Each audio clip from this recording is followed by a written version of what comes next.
Good evening, everybody. What's going on? It is almost 7 p.m. and it is what is today? Today's Monday? Is it Monday? Is it Monday? Hey, hold on real quick, everybody. Real quick. I'll be right back.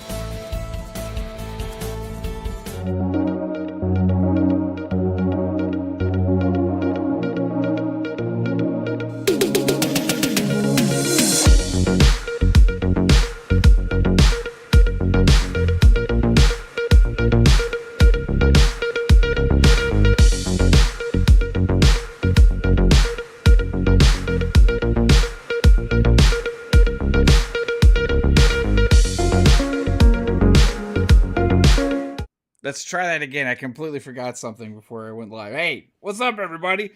Good evening. It is 7 p.m. here on Monday. Yeah, it's been a fun Monday, I guess. Just got work started again and all that cool stuff. I've been wanting to go live today, and it is an interesting day because we finally got the Steam Machine price revealed.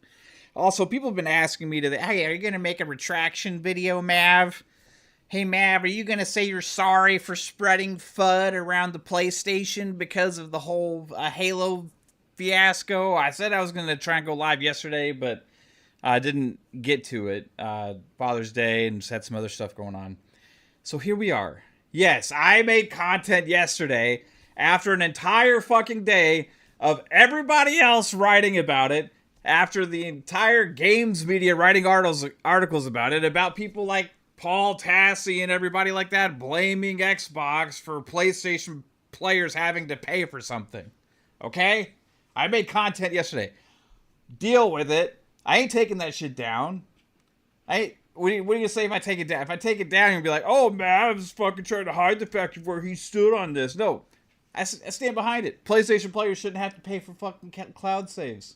Period. Point blank. You should be asking for that shit too. It was a great opportunity to point that out to all you fucking numbnuts. So, if you expect me to delete it, I ain't deleting it. I stand behind everything I said. Yes, everybody was fucking wrong because there was inaccurate official information put out there that everybody else in the world reacted to before me. So, if you want me to apologize, ain't it happening. But I will say, I'm happy that you don't have to pay. I'm happy for you. It turns out it wasn't Xbox's fault. This isn't PlayStation's fault. It was a proofreader's fault. I don't know who they're hiring there to do their fucking FAQs. But they need to do better because, and also, you can't let that shit go for like almost 24 hours before you fucking get it corrected after the shitstorm you started online. Moving on. Now that that's out of the way, with the Halo whole split screen controversy, we got more craziness today.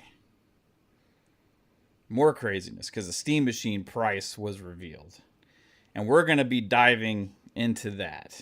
And going to be curious what your guys' thoughts are, if anybody's interested in it, or if anybody's going to be buying this thing. What we think that means for Helix pricing, all that kind of stuff. I want to dive deep into that. So before we do, I want to say hello to the chat. Eric, Von Eric, how's it going? What's up, Brett Bingham? How are you doing? RSJ fan, how's it going? Toe Tag, what's going on? It says, remember they were saying Helix dead on arrival because of this PC cube? They were wrong. Absolutely. Cody Ray Games says, what's up? What's up, Cody Ray? How you doing? The Ruham says, hello, everyone. What's up? Ruham, how are you doing? Mr. Waffles. Hope you enjoyed your waffles this morning, Mr. Waffles.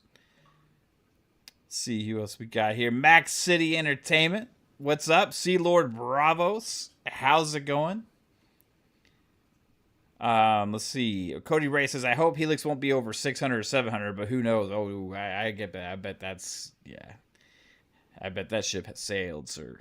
I bet that ship has sailed.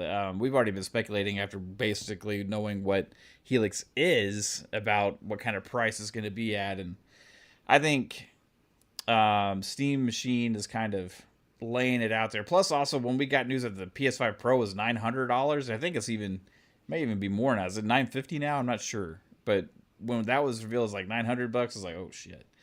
And that was before that was like announced before the prices have been going up even more on RAM and storage and stuff. So absolutely crazy. I'm curious what kind of ideas they're cooking up there for Helix and trying to solve this whole situation. I know that they're probably hard at work trying to figure that out.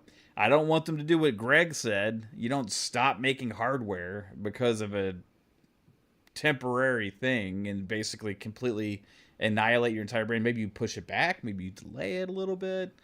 You know, maybe that's a solution. Maybe you tweak exactly how your solutions are being operated for the device and how, components. I have no idea. There's lots of stuff to look into here. But I do know that Steam Machine is fucking crazy expensive for what it is. Now, like, if you just compare it to like a PC, it's like, oh, okay, that's not crazy. Well, when you realize it's only got 512 gigabytes of storage and it's very, very low end PC, and it's basically, it doesn't have Windows on it, it's just Steam OS, so you're really kind of handicapped unless you want to go into, kind of adding other shit to it and doing all that stuff the roundabout way like you'd have to do on a Steam Deck. If you want to go through all that stuff, it's very limited on what you have access to.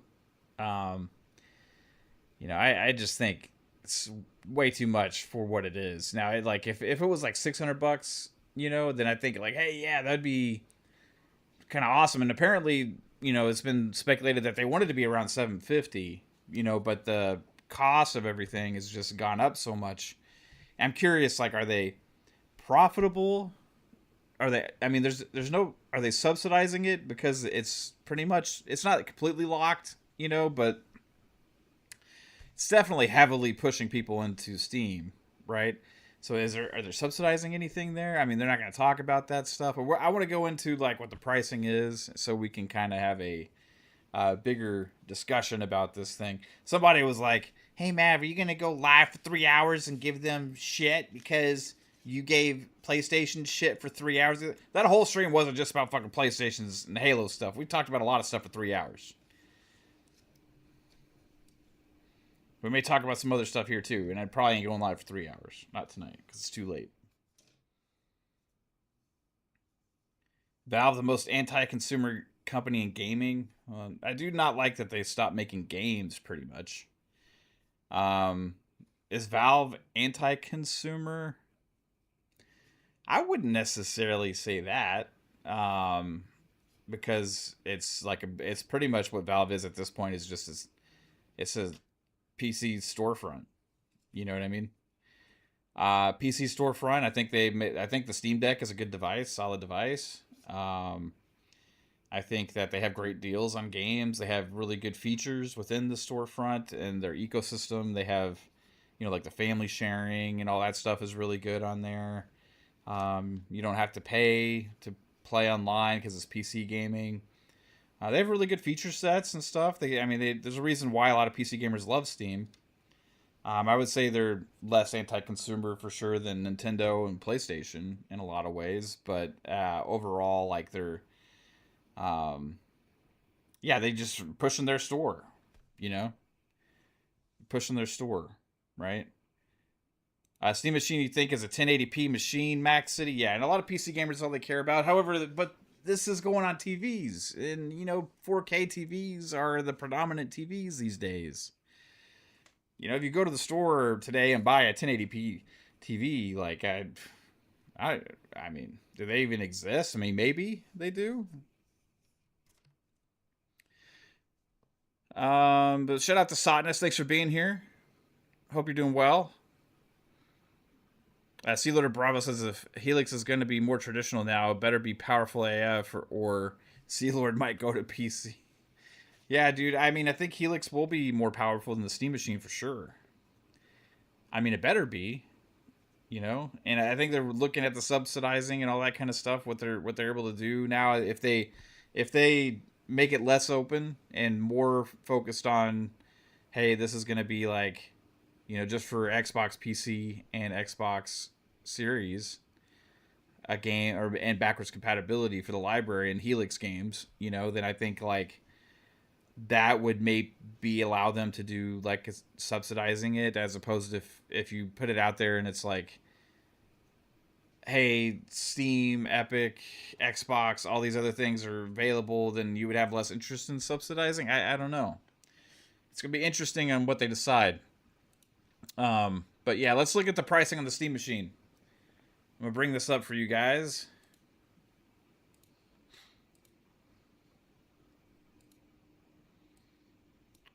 Here we go. First off, I want to know if anybody's in the chat is going to buy a Steam machine. I'm going to put a poll in here.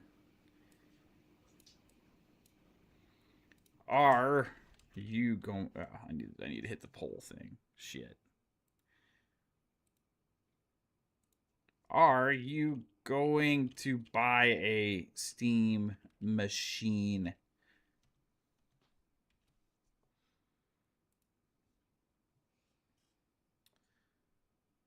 All right. Sutton says they're being sued for price rigging, won't subsidize, and want to turn PC into closed platform. It's, I mean, you could say because they're pushing Linux stuff, like they're launching on Linux-based devices. They just want to. I mean, the same thing as any storefront. If you're making hardware, you'd want to push people to your storefront, But like their predominant home for Steam is on PC, is on Windows.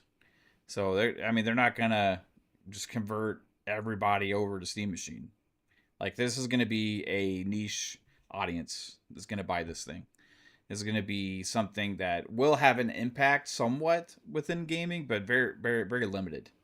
This is like Steam Machine for the handheld market. Then you have Windows PCs for the handheld market. I think that Helix is going to be the PC answer to the TV, and you're going to have the Steam Machine answer to the TV. And you're going to have your OEMs for the TV also. That apparently Helix is going to be going off to allow maybe OEM manufacturers to make Helix-like devices. So you're going to have your whole Steam device for the TV, and then you're going to have your Windows-based devices for the TV, and those you will also be able to access Steam on. Except for maybe actual Helix itself, the Microsoft one. I don't know. But yeah, that's kind of where I see it going. It's going to be interesting. But like they did say originally that it was going to be Steam on Helix, or that was very alluded to. But now I think that's kind of up in the air. Honestly, I think, and mainly because of the pricing of components. All right, let's get into the price here. Steam Machine, your games on the big screen. Oh, console gamers have been enjoying that for decades. Powerful PC gaming made easy in a small and mighty package. Powerful? I think that's a little questionable. I think it could be a little questionable when we say powerful PC gaming. What does powerful mean? What does powerful mean to Valve? To Gabe? Powerful? Maybe weak PC gaming made easy in a small and unmighty package. Here we go. This Steam Machine without a controller. Base price, just the cube. You want to buy a little cube? You want to buy a little cube? It's got 16 whole gigabytes of RAM in this cube. See how far that gets you on modern PC gaming these days. See how far 16 gigabytes is going to get you on modern PC gaming these days. Let's see here. 512 gigabytes of RAM, baby. That's as much as the base Series S model, which you can get for, how much is the Series S right now? The Series S is $399. It's only $600 more than the Series S, everybody. It's only $600 more. Now, granted, it does have more RAM. It does have more RAM. All right, let me get back to that.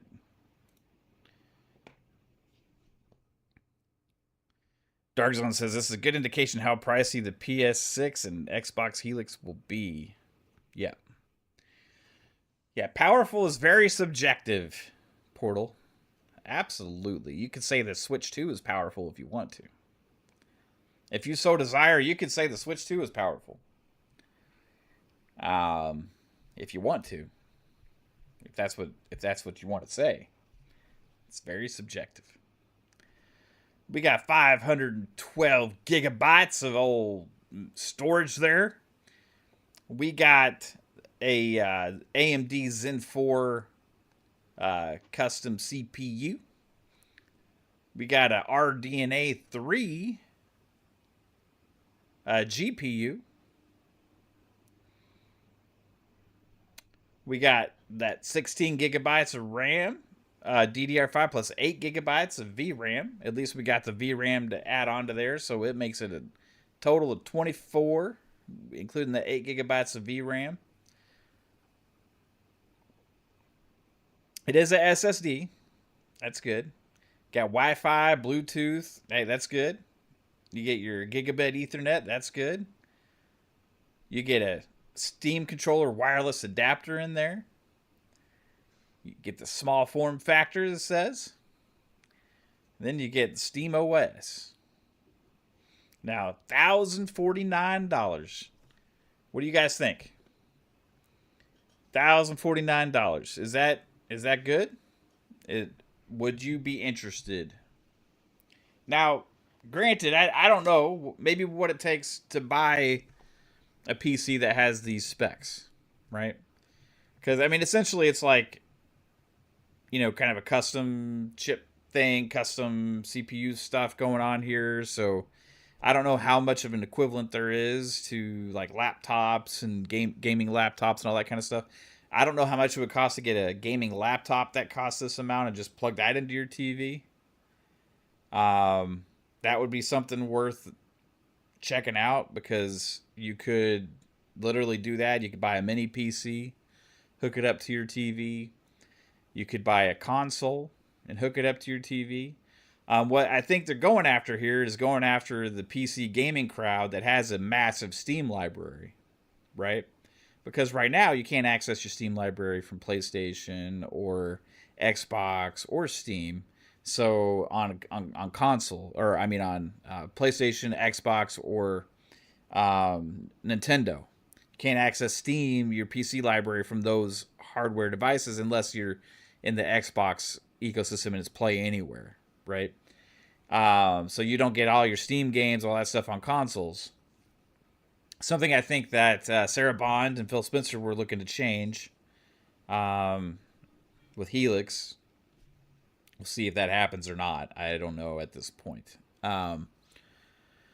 So this is going after that whole Steam library crowd, right? Or also like, hey, this is easy to buy. The SteamOS thing is very trimmed down. Doesn't have all the other shit. It's just going to play your Steam games. Maybe you buy it and put it on a monitor, for that crowd too. You don't have to deal with all the Windows stuff. People are just interested in gaming. Now, it does limit you for like all the content creators and streamers and all that kind of stuff that want to, use Windows for all of the apps and functionality that you get out of Windows. This is not going to be easy to do any of that stuff with. You're going to have to either load Windows in there, or you're going to have to do a bunch of workarounds and all that kind of stuff. That's not for me. I did that with the Steam Deck, getting Game Pass Cloud on there, xCloud on there when I had a Steam Deck. And it was like, okay, it's doable for sure, and it's not like the most complicated, but for people that aren't used to doing that kind of stuff, it's not like easy, it's not simplistic. Okay. So this is something that is for a specific crowd, in my opinion. You got the PC crowd, Steam crowd, which is most of the PC crowd is Steam crowd. And hey, do you want to be able to access your Steam library and easily plug it in onto your TV, or have it on the go for different devices and all that other kind of stuff. So I think there is a market, right? There is a market there. But the price for what you're getting, I don't know. Like I said, you'd have to compare this to like gaming laptops and stuff and other like mini PC type devices, and potentially Helix when it releases, and other OEMs that end up doing Helix like devices out there, to really get the gist of like the price comparisons in that sense. But if you compare this to consoles, right now I would lean towards getting a console. I mean, this is basically like a 1080 machine, you know, and it's not going to have the best performance metrics, maybe for older games and stuff, like your Fortnites as well and your Robloxes and things like that. It's going to be fine, or for whatever. I don't even know which games are necessarily not accessible, because Linux does also have some caveats, like I think like Battlefield 6 requires a certain kind of like anti-cheat that they don't have on Steam or on Linux. I mean, so I don't know how that's gonna how things like that go. There is some limitations within that. They probably all have workarounds. I don't know. I don't know what all the workarounds are, so I don't want to 100% say for sure that shit's just not workable. But it seems like a very limited device that's very focused on certain ecosystem that has not the best hardware metrics on it. Um, Especially when you account for the lack of space and all that.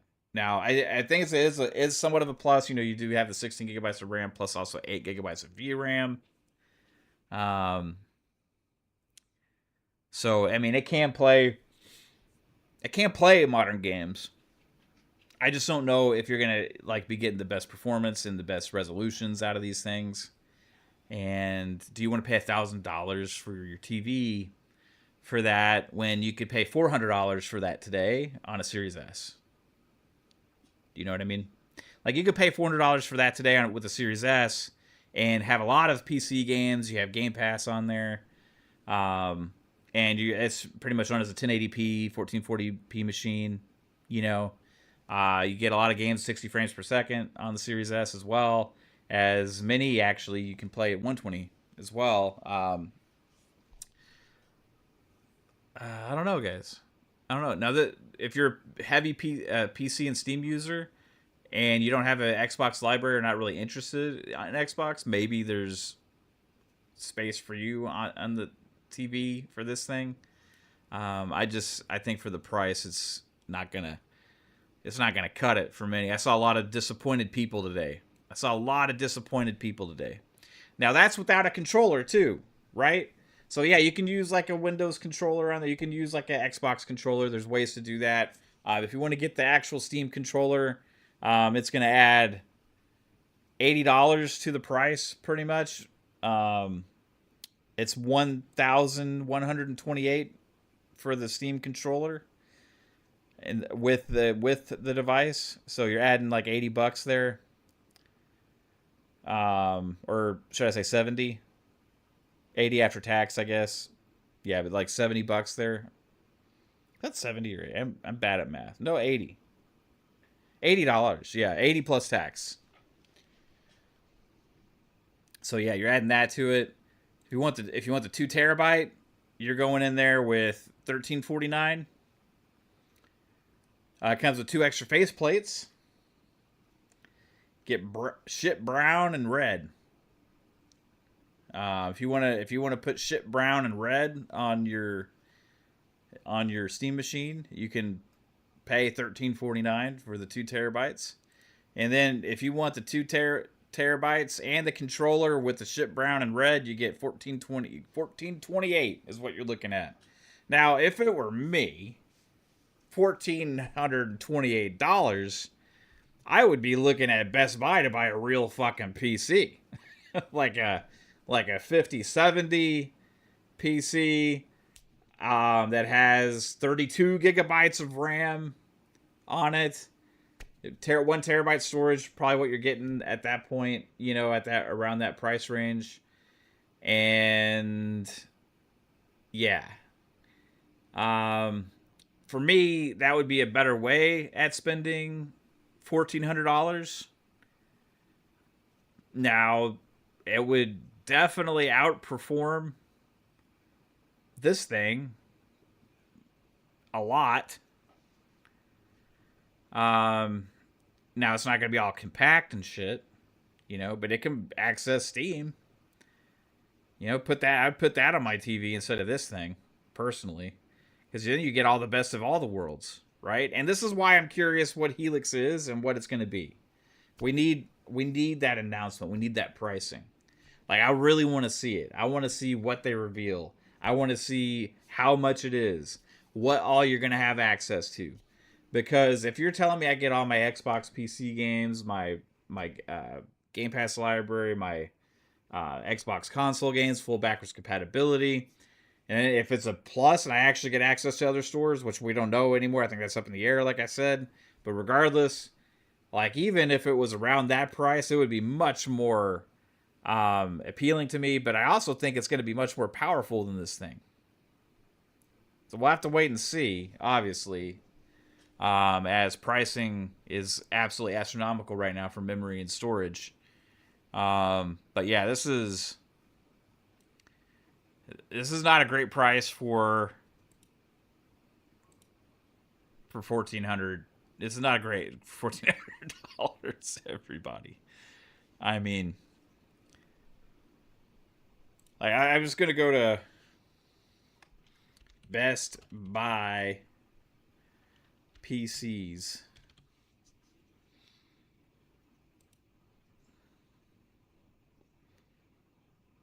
Let's shop desktops at Best Buy's. Gaming desktops.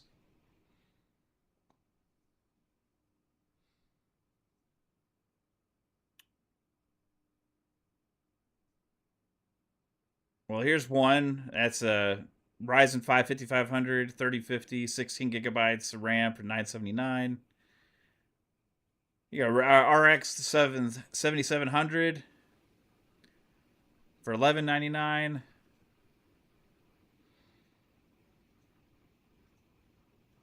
Man, prices keep going up, guys. Holy shit. Prices keep going up and up and up. You got a 5060 Ti. This one's decent. Save $300, $1199. Gotta shop the deals. These are pre-builds, obviously, as a Steam machine is a pre-built. I'm glad we got my wife's PC when we did. $14.89 for 5060. Man, the 5070s, or where's all the 5070s these days? Holy shit.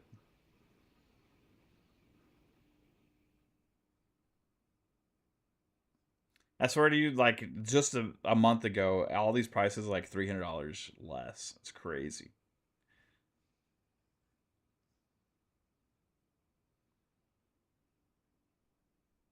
Yeah, I mean, you could do a lot more on these things, for sure. It's crazy what's happened with pricing. I honestly say though, I would rather buy like a $1,500, $1,400 PC than getting a Steam machine, though.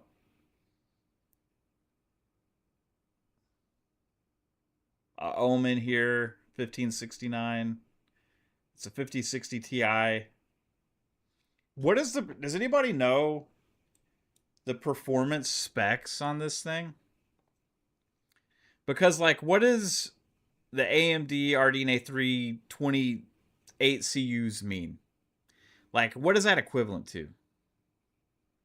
I need like an expert in the chat. Like, is that equivalent to a 5060 from NVIDIA? Is it equivalent to a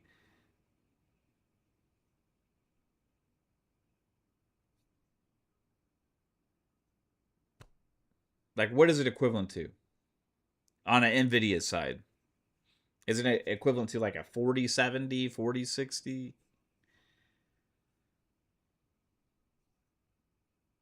Micah says once you've played on PC, you can't go back. Yeah, I mean my PC is 32 gigabytes of RAM, 7900 XT AMD.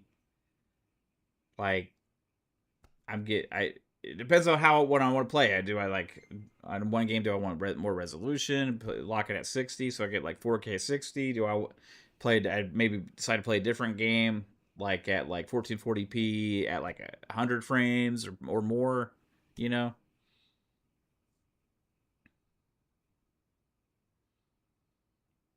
Like value wise, I don't know where this sits.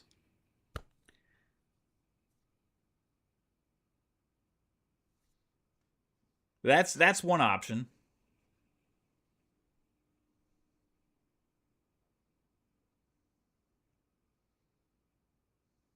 This is what it says for the GPU.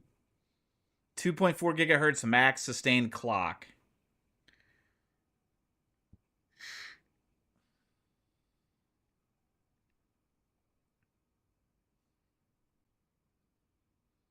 You heard PS5 level specs, Micah?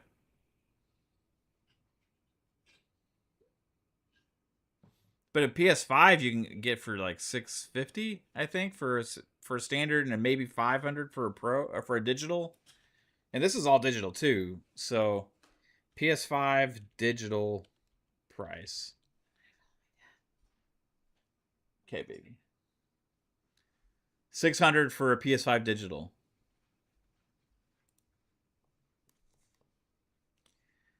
I Here's the thing, JMO. I think there's enough Steam fans that are gonna buy this thing, but I don't think it's not gonna do what it would have if this came in at like $700, $800, maybe even. I think you'd have a lot more of an audience for it. Um, but just that like extra couple $100, like right now is not the time to buy devices like this. Like I just showed you all the PC prices. Like even though I'd much rather buy one of those at 13, $1,400, right? Like comparing it to this for sure. But when you look at it overall, like those same PCs were $300 less just like a couple months ago. You know, and will those prices go back down? I don't know, but like it does suck that it's launching at this time. Like they said they wanted to be at 750, or what the rumors are. The numbers are coming out that they wanted to be at 750, but because of memory and storage issues right now, that they weren't able to do that. The Ruham says the thing is not spec at PS5 or Xbox Series level. Stop it. Yeah, the thing about the Series X and PS5 is you're getting like a lot of 4K gaming in there, you know, and maybe yeah because they're like upscaling and doing all this other shit and they're playing it at medium or low specs, but you know, it's usually like 4K 30 or like 1440 60, you know, and I think this is going to be like a 1080 60 thing. But I need like an expert. I don't want to like speak out of my ass. You know what I mean? I do that enough.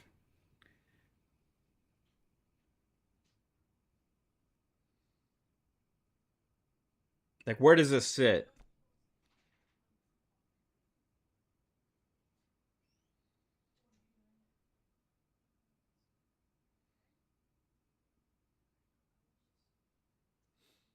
I have no idea.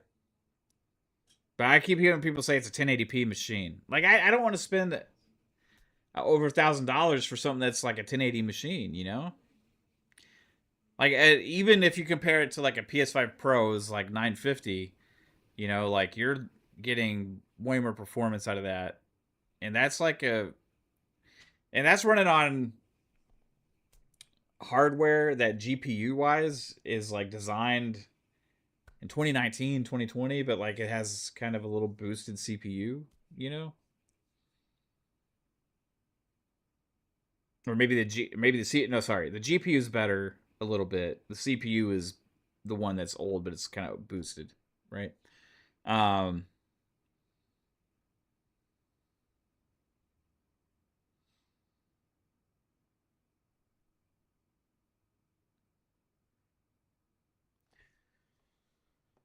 I'm gonna Google this.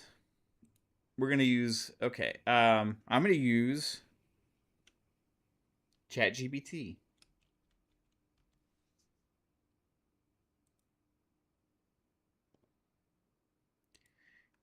What is the performance comparison between a Steam machine and a Xbox Series X? Oh, can't. I gotta do something else. Hold on. Chat GPT. What is the performance comparison between a Steam machine and an Xbox Series X? This is we'll see what ChatGPT says. No, not the old Steam machines.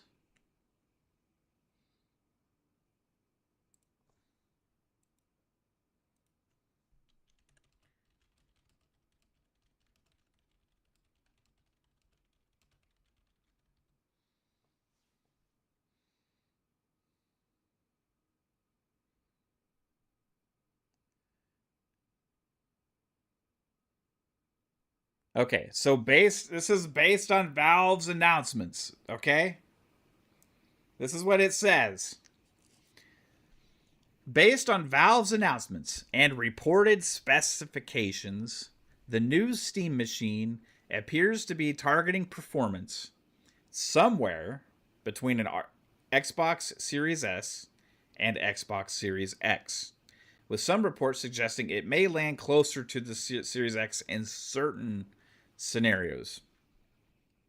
So, in certain scenarios, $1,000 Steam machine may get closer to a $600 console.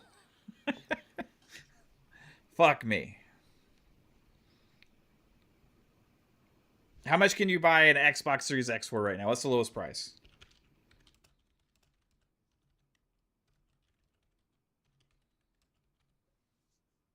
Yo, what's up, Latech?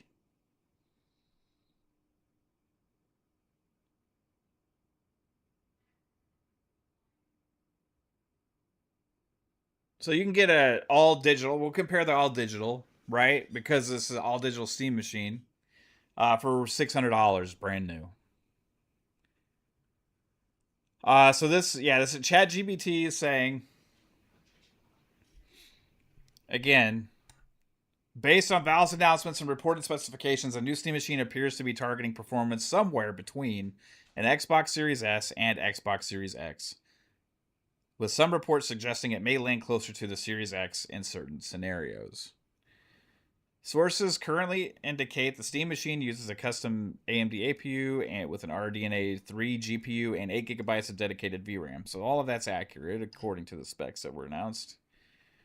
Xbox Series X advantages. This is what ChatGPT says because I asked it to compare. Okay, better optimized console versions, consistent 4K 60 targets, developer specifically tuned for Series X hardware, more mature ray tracing implementation.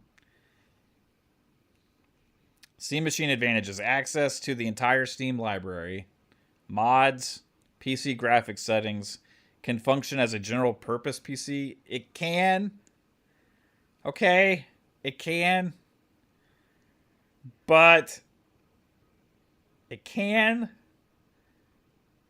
But anybody that's just thinking they're going to buy a Steam machine and expect it to operate like a PC out of the box and you plug it in, good luck. Right? You know, it is not this like it's Steam. I've messed with Steam OS on the Steam machine trying to modify it to get Game Pass on there and stuff, and the experience sucked ass. Okay, I got it to work, but this is not like this is for the Steam user. Okay, this is not for general purpose PC users. Steam sales and lower game prices over time. Yeah, so that's a benefit. The Steam store, basically, the benefit is that it's the Steam store is what this thing is. So you're paying for less performance, less optimization, all of this kind of stuff $400 more dollars, basically. 450. $450 more dollars without a controller. The Xbox comes with a controller. Okay, so let me include the controller in there. You're paying 500 and what's 11 $528 more dollars with the controller. For half the storage.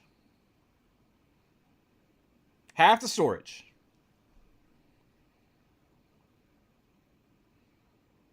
To be able to access the Steam library at a shittier way. I think there's an audience that will actually do this because of the amount of Steam users there are. But fuck me, man. Right now, the model for TVs is console. Okay? This is why I think they're relooking Helix. I think this is why they're relooking at Helix. I think they realize they need to subsidize the hell out of this thing. I think they realize they're going to have to subsidize this thing more than they were wanting to. And the fucking pricing for components and all that shit out there are just outrageous. And overall, I think paying basically for the same, for a lower like quality on your games, lower quality in your games, with the controller, let's just be honest, looks wonky as fuck.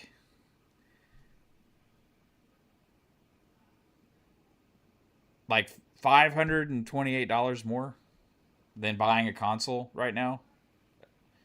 I mean, you can even go cheaper, and if you want to say a little bit more equivalent, closer to, you get a Series S for $400, then you're talking $700, because that shit comes with a controller too.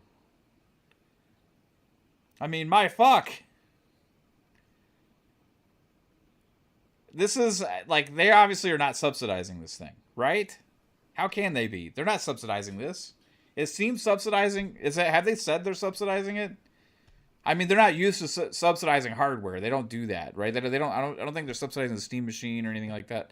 But like, it is pushing people. It's not open. It's not closed because it's open. You can fuck with it. You can put Windows on there, all that kind of stuff.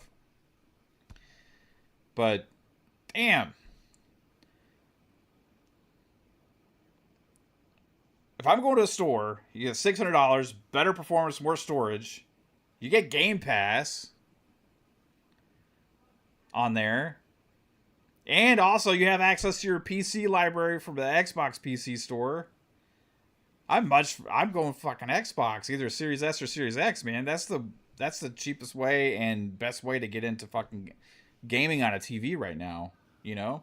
And if you really want to be like, hey, I want the best performance on the TV possible, you would be way better off going with a PS5 Pro than spending $1,000 on this thing. I mean, Xbox number 1, PlayStation number 2, Steam, huge gap, number 3 for me. If I was a gamer looking to play games on my PC.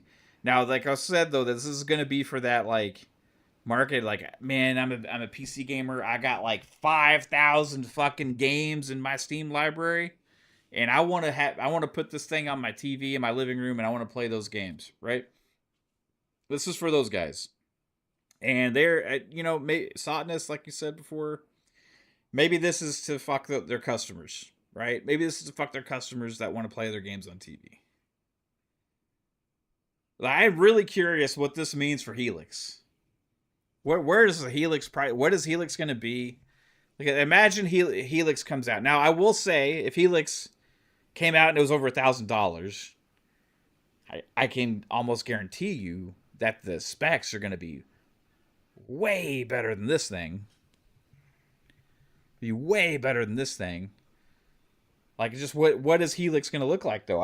I'm really curious.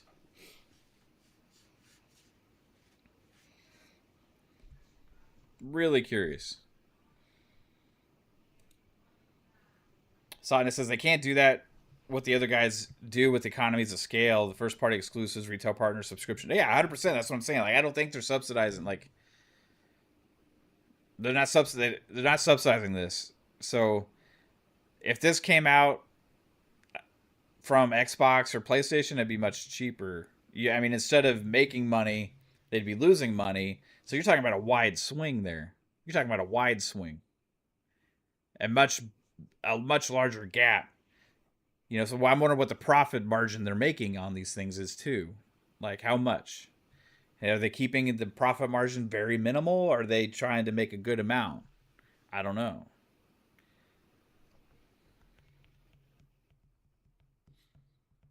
Yeah, I think this is going to be like a. I think it's going to sell. Okay, I don't think they're going to make a shit ton of them, right? And I think it's going to be for like a niche audience. If they were to able to get the price down to like $700 something, $700, I think you're going to have a lot more of like, okay, I'm going to get it just because I like cool new gadgets and tech and stuff, but Raspy Yeti says Moore's Law is dead, has the current specs for the new Xbox and PS6. I mean, they talked a little bit about that stuff at GDC. The stuff's already been leaked by numerous people. I would say, yeah, Raspy right now, that like besides, I mean, the AMD chips and stuff would have already been ordered. They're already ordered. So we pretty much know what those are. But like other aspects of it, I think things are up in the air as far as that stuff goes. You know what I mean? Because like right now they're having to look at cost on certain aspects of it. So RAM, all those kind of things. I don't know. That stuff could be changing.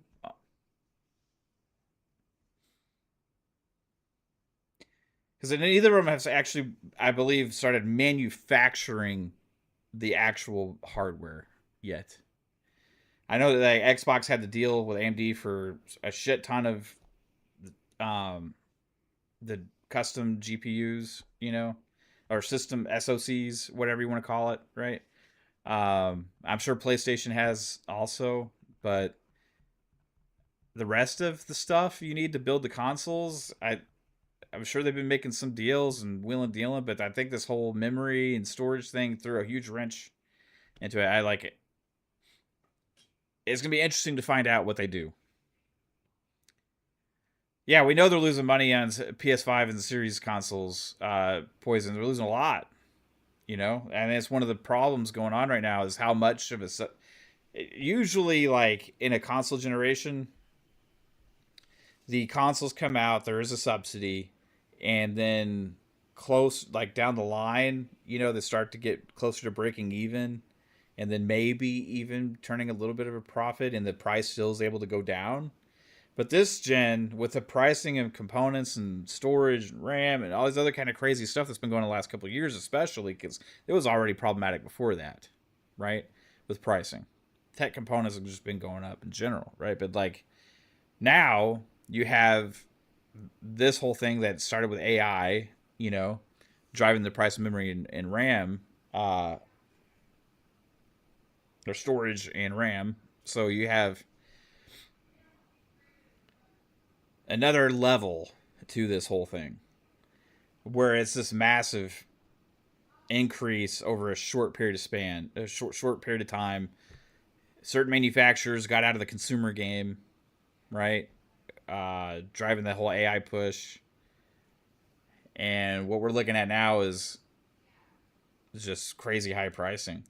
And it's going to affect things. Like, it's going to affect the ability for Valve and Steam, like, to make a push as much as they would have otherwise into this market, probably. And it's going to affect next-gen hardware for Xbox and for Sony. They're both having to look at additional options for hardware. Like, what are they doing with hardware? They're both having to look at options there. No, they shouldn't do what Greg said and just stop making it. They got to figure this out. I think this generation is probably going to be extended, which it probably was already. But, you know, I'll always champion good deals and value for us, guys, because that's what it's about, you know? Whereas beforehand, I may have been just curious to get a Steam machine just to, like, try it out and have the experience and, you know, test it and see what it's like, you know? But fuck that now. I ain't doing that. No way. Ain't no way in hell I'm getting that thing. Like, what for? You know?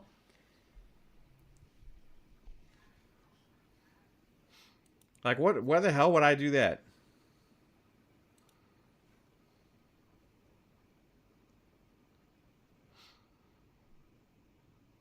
Yeah, I mean, like,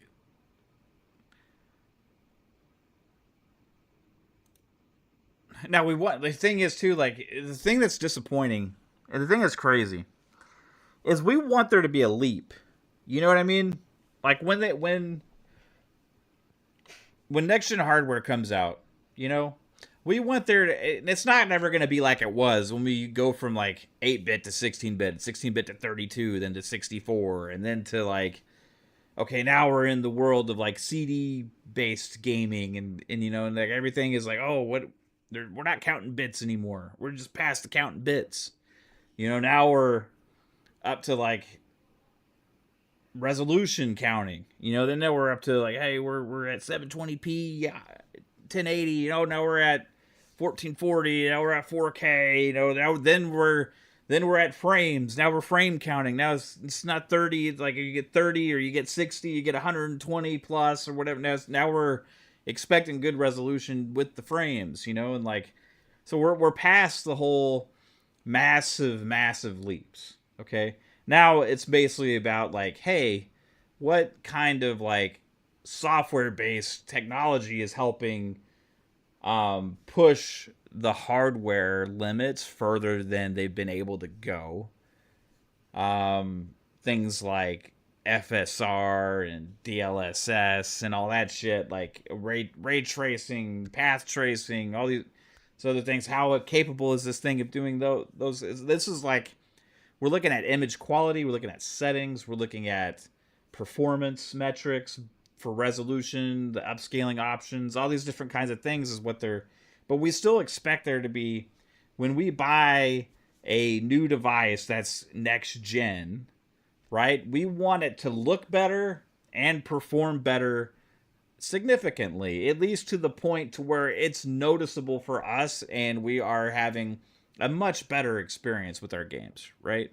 Just a much better, more optimized, you know, better looking, crisper, you know, shinier, whatever. We want to be like, we want to have a little bit of a, oh wow, this was worth it moment. You're not going to get that out of a Steam machine at all, okay? That's just like, you can throw that shit out of the window. You ain't getting that, okay? But when we get a Helix, and if you get a Helix or if you get a PS6, you know, like, you're going to want that experience. You're going to want at least somewhat of that experience. And I'm just curious, realistically, in this day and age, how much will it cost for them to manufacture a box that gives us that experience? And I'm curious on your thoughts on that. If we get something, let's say by early 2028, okay? Because I think 2027 probably ain't happening at this point. I think the whole memory and storage thing is just out the window. Let's say we get a box first half of 2028, if we're lucky, okay? If we're lucky, everything, all the chips, all the stars align. All the stars align, and us gamers get to really look forward to having like great hardware to look forward to and stuff. How much do you think it's going to cost Sony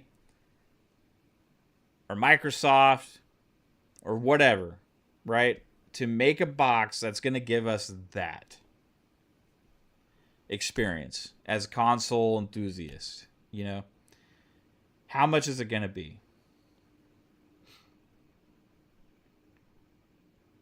And that I don't know. Because even when we're just looking at like Best Buy there just a little while ago, looking at like PCs and stuff that I just bought like months ago. They're like $300 or $400 more now. It's insane. So how do they resolve this? Where is it going to go? Like, what is the pricing going to be? How much? And I don't want them to like pare down Helix so much where it's no longer exciting either. You know, so like, what's the balance there? Like, what does Helix become to make it more obtainable for us? And then if it does, at what cost? And it's like, we want great new hardware at we understand the realities of the situation here in the world and all that stuff. We don't expect to get this thing cheap. But I am questioning like what the cost will be to have that great experience. Because that cost of that Steam machine ain't it, bro.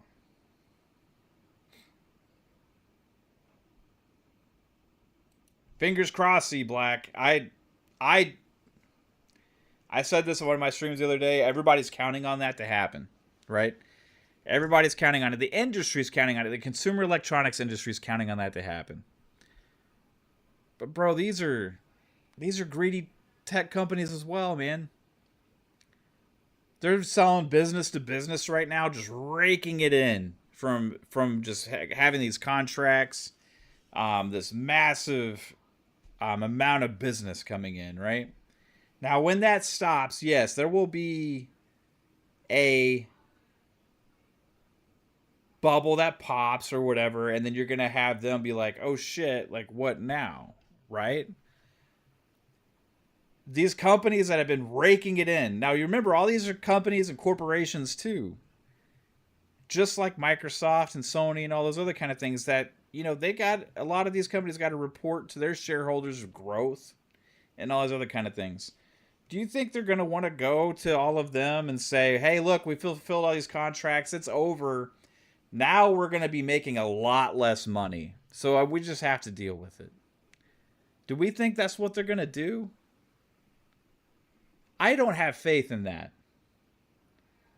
I think a lot of these companies are going to transition in ways of trying to fuck everybody over to come up with more money and to keep their businesses growing after this whole thing is over. Because if not, they kind of die.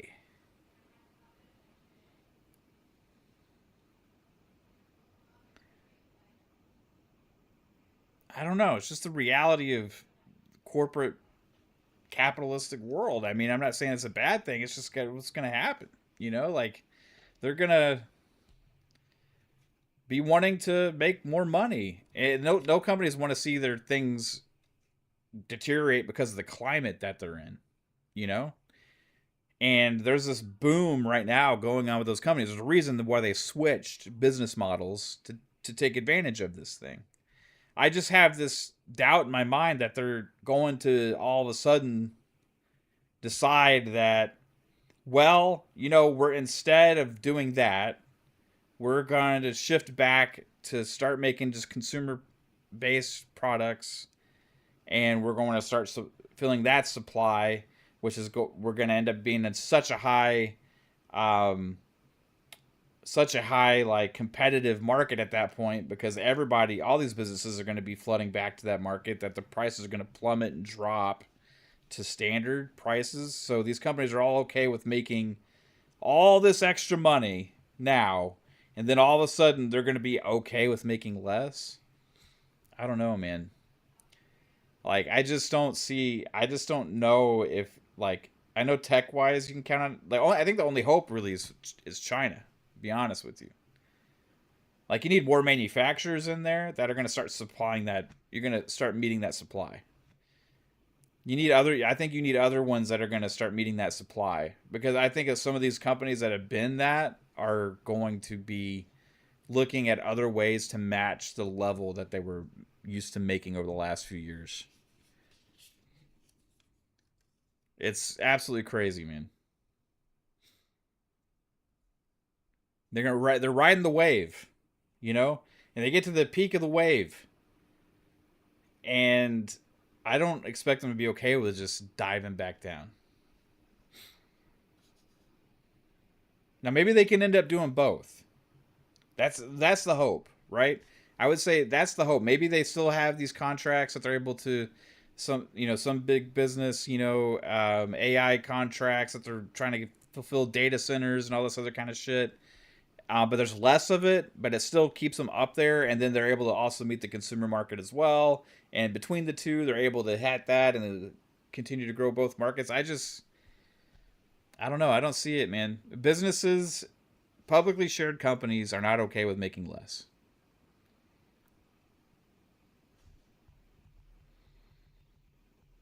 I'm not talking about a price per product necessarily, Brett. I'm talking about business model. Like I'm thinking like they're going to be trying to come up with some other next thing. They're going to be trying to come up with the next thing that these are needed for. They're going to be trying to supply some other kind of thing. I don't know. I don't know what the answer could be. I understand the companies got to meet, they got to exist, so they're still got to make stuff. I just don't trust that there's all of a sudden going to be, hey, well, it's over now. We're just all going to start making storage and RAM for all of these people again, and it's all going to go back down to the normal pricing that it was.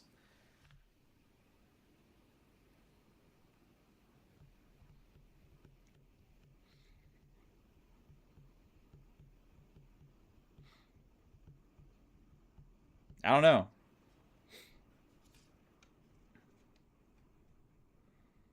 The cloud is the other thing, yeah. This is the way big tech works, man. Like they're chasing, it was NFTs. Then it was Meta. So much so that Facebook changed their name to Meta.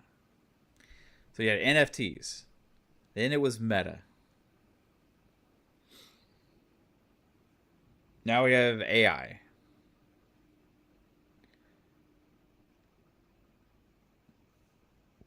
And I'm sure there was two other things mixed in there. There's going to be something else.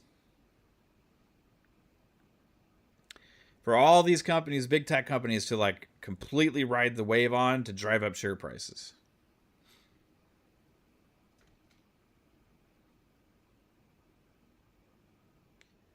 It's a sales game, you know? Like, yeah, there's merit to different parts of ideas with the different things. But these companies get so behind these things because it's what's driving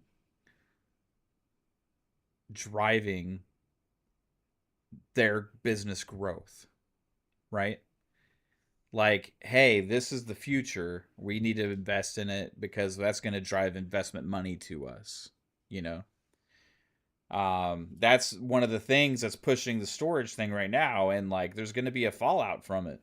Um, but these companies transition the way they do business, the way they do the infrastructure and how they operate and everything to meet this. You know what I mean? And like they transition into becoming something different to supply a different kind of customer. You know, and what do they migrate to from there is up to them. It's going to be up to them.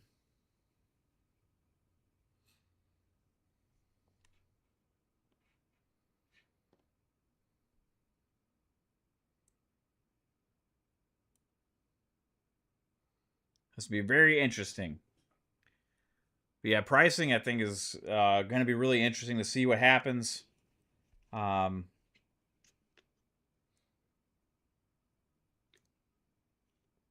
Ultimately, they're probably, like you said, they're probably going to push to the cloud, and they're going to say, "Well, hey," and then all of a sudden we'll be paying for just the services only without the hardware. You know, I think Microsoft is already making that push somewhat, but like you're not going to need hardware; you just need the services. You know, like let's all subscribe to cloud this subscription service that. You know, and that's the only thing they're like that's going to be like for the mass consumer, and then the rest is going to be, for the extreme enthusiast for the native experience, and it's going to be really expensive. And I think that's just the way that tech is pushing things. I think that it's like about business and driving their all their profits and shareholders and all that kind of stuff, and that's what they cared about more so than actually the experience for the consumer or value to a consumer. Um, in general across the industry. So we'll see how it goes, man.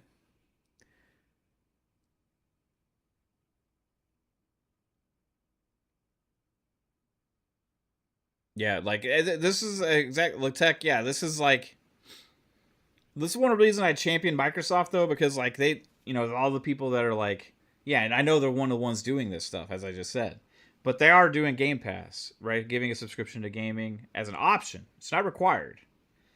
Be able to buy your games still, right? And as they've made the pushes for these other things, they've also been the lower cost entry with hardware, right? They've also given us more access across our ecosystem than other platform holders as well. So while they're doing these things still that everybody's talking about, that all these other companies are doing, they are still trying to meet the demand for the consumers, for the mass consumers, on a respectable level, right?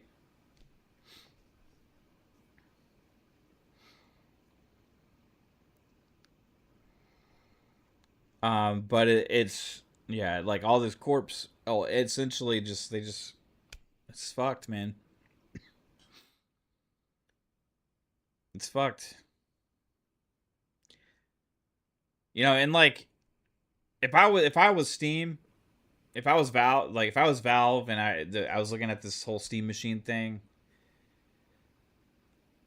I would look at it like, how many people are we going to attract with this thing or whatever. And I think the reality is we just got to be honest with ourselves. They don't really care. I think they're just going to sell this to the enthusiast, you know, and it's going to be eventually a couple million of them, a few million of them, and it'll have a small impact in the space, but it'll be another device that's an option, right? The thing about Steam Machine that's interesting is I think it has an impact just for people as an option for people to buy, but I don't really necessarily think it's going to have much of an impact on gaming in the industry as a whole. I think it maybe makes a small impact on that because like it's not really changing anything. It's just another option. If it was a really competitive option, then it would have a chance to change things. But I think it's just going to exist. Like I think that's the way we can look at the Steam Machine. Is like it's just something that's going to exist, right? And it's going to be for some people, but it's not like going to make any kind of impact. It's like who's it for beyond just that audience that's really this dedicated Steam user and willing to pay that outrageous price when you can get for people that like gaming on TV, the console enthusiasts, like you can get a fucking Xbox or PS5 for way less than that. Like way less than that. And if you're really want the bells and whistles of like the performance, like the best performance on a console, then you're going to go with the PS5 Pro, and it's still way less than a Steam machine. And you're getting like an insane amount more uh value for your buck, right? I mean, way more performance. The Xbox Series X is way more performance in this thing. And it's like we said earlier, it's like if with the controller and everything, it double the storage amount. Also, you're talking about $530 less. That's fucking insane. And you get Game Pass, and you also have Xbox Play Anywhere for your PC library. Like it's it's bonkers, man. It's bonkers. this is only going to be for a niche amount of people, and it's just gonna exist, guys. Like, and this ain't gonna change anything. If they had been able to come in way less, then maybe it would have. But like the fucking, like we talked about, this fucking component and storage and RAM shit out there, that Steam ain't subsidizing anything, Valve ain't subsidizing anything. Like they're just gonna. I don't know what their profit margin is gonna be on this thing, but it's not driven to be a mass market seller. This thing is just to exist for the people that want it. And I don't know how many there's going to be. There's going to be a selected audience of heavy Steam enthusiasts and users that want that experience on their TV and are willing to fork up an outrageous amount of cash for a way shittier experience than you get on a console today, which is an asinine to me to even say, but it's the reality. It's bonkers, man.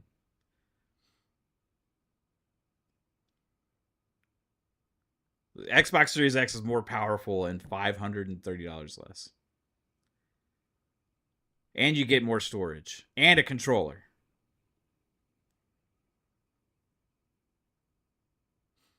If they get 20 million initially, that's a fucking wet dream, man. 20 million? Now, maybe I'm completely wrong on this. I don't know. I don't see how there's any fucking world where they sell 20 million of these things. It's $1,000 TV 1080 machine, man. I was thinking maybe at most over the course of a few years getting like 3 to 5 tops just for those really big enthusiasts on it. Like 20 million is like consoles had. I mean, Nintendo had consoles that only sold 20 million.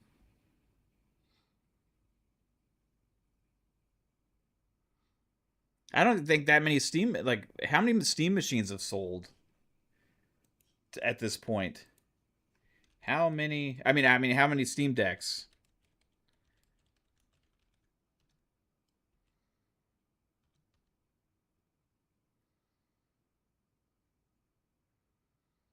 Yeah, they've only sold about like 4 million Steam Decks as early, so maybe like 5 million at this point. That's just what you heard. If they're targeting that, I think they are. Yeah, I'm not coming at you, man. I'm just saying if they're targeting that, I think they're like they need to subsidize the fuck out of this thing right now. Like if they're targeting that, they need to look at it and be like, okay, we're making some profit on this thing. Instead, we need to get rid of that profit, and then we need to subsidize it, and then basically just lock it down to Steam. Not even like allow other people to use anything else. I don't know how it could do 20 million for a $1,000 machine. Maybe I'm wrong. Maybe I misjudged the Steam community. If the Steam community, I will say this: if the Steam community goes out and they buy 20 million of these things, that I have always had one opinion of them, that they were, kind of smart consumers and all this other kind of stuff, always rooting for the right things and stuff as far as value with gaming and all that. I've always had this kind of, they're usually root for the consumer on things. If there's 20 million of people that buy this thing, my opinion of the Steam users will completely change, and they would be no better than Nintendo users, no better than the diehard Nintendo fan base, because that's absolutely astronomical. That's insane.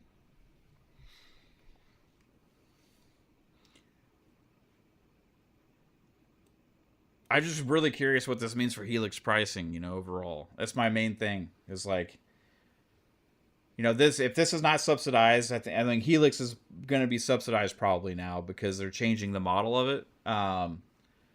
So we're looking at this device at this technical shit that it is, being $1,049 for the complete base, the Series S is pretty close to it, guys, and that's only $400 right now. So it's hard to even fucking come up with an equivalent. So what if a Helix is like 900 plus, like the PS5 Pro is, and is like significantly better than the Series X, but not like insanely better? You know, I think that's what we'd be looking at. I don't know, man. It's gonna be how, like I said earlier, like with the PS6, with the Helix, right? How how much shit costs these days? How much will a good feeling leap be? That's a good experience for us to make it worth buying one of these new devices. How much would it cost for them to manufacture one of those boxes? I'm thinking it's going to be really expensive. I don't fucking know, man. So do they just wait and hope the prices go down?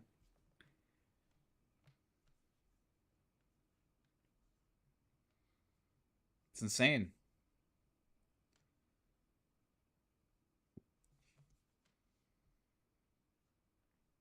I like the idea of it too, Nissa.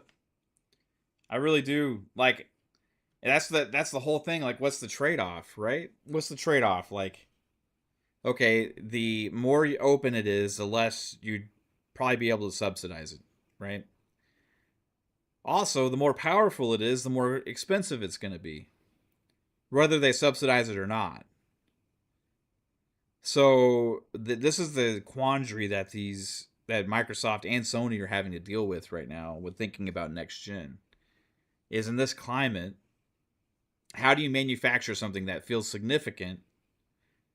Because they've already ordered the chip. They've already ordered the chips, right? They've already ordered those from AMD. I mean, their contracts are done. You know, those chips have been being manufactured. You know, all this kind of things that's happening. You know,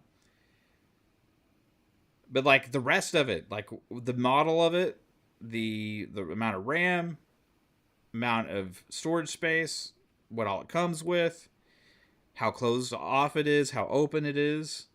You know, all these things are going to affect the price, whether they subsidize it or not. And I'm just curious in this climate how much it's going to cost to manufacture these things for Sony and for Xbox.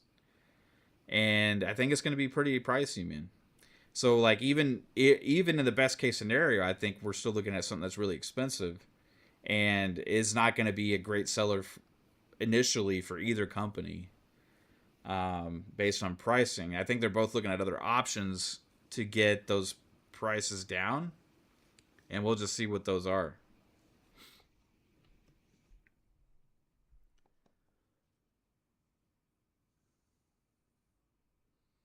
Yeah, I'm just gonna, and it's also gonna have an effect on release windows and timing and stuff too. Yeah. Fuck. I mean, neither of them are gonna do what Valve's doing though. I'll tell you that. None of them are gonna fucking release a 1080p machine for fucking $1,000. None of them are gonna do that. Hey, enjoy your 1080p fucking performance here. It's only 1,049 and it doesn't come with a controller. Everybody, you get 512 gigabytes of storage with no controller. 1080p experience here. It's only $1,049. Don't worry about it. You know, I think that's a good value because guess what? Here's your advantage. You have access to the Steam library. There's your advantage. I mean, you're going to have your people that buy it because of the Steam thing. You know, the heavy Steam users that really wanted something like this. But man, I do hope that it does find a foothold later when hopefully it is able to come down in price. You know, because this is a launch price. Maybe the silver lining, right? would be that if the component thing happens, like everybody's saying it will, which I also don't 100% believe in. Oh, there's way smarter people than me that are saying that it will, so I'll just, I guess, trust them blindly. I just don't see it from big corporations, that the costs are all going to come down, so that's going to be a hopeful silver lining that the Steam Machine price comes down in 2 years, right? In a year. And then it maybe starts going back to like where things go down again over time. But still, it's like still way fucking overpriced today. It shows really how much the model is different with consoles versus PCs with subsidizing. I mean, you're talking about a big ass swing there, pricing wise. How much would it be? How much do you guys think the Steam Machine would be if instead of turning a profit on the sale of it, they would be subsidizing it? Like, because that's the console market, right? How much would the Steam Machine be if the Steam Machine was actually a Steam console? Just a Steam console. And it was locked out of everything else, right? Could they have a bigger impact into the market if they were trying to do that? Now, as bullshit man BS gamer there says, they don't have exclusives either because they stopped making fucking games, so that would be something that would be a deterrent from some. But then you also have all the people that are like, hey, my Steam library is there, right? Would it entice them to start making games again? Like, let's say they like, okay, well, we will make Half-Life 3 and make it exclusive. We will make Portal 3. We'll make Team Fortress 3. Right? Or maybe they'll make Orange Box 2 and have all of them on there together. Right? Like, maybe they have their, hey, this is our, we have the Steam Glass, which is the VR machine. Hey, and it's going to work with the Steam Machine flawlessly. And you have, Half-Life Alyx 2 or something. Right? If they went that direction. If Valve went that direction. Which sounds a lot like what Xbox is. Because Xbox is on PC and it's also on console. If they went the Xbox direction with that stuff, how much could they get this device out there for? Some of you saying 900, I see 750. I think lower. Because how much profit are they making on it?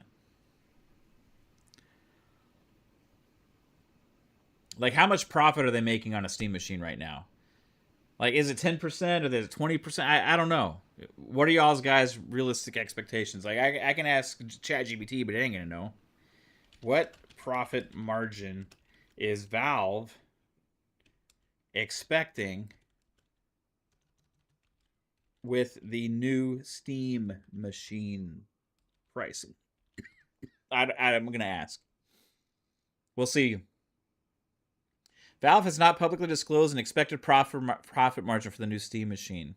What Valve has said repeatedly is that the Steam Machine is being sold at component cost or very close to it, rather than the traditional console strategy of selling hardware at a loss and making it back through software and subscriptions.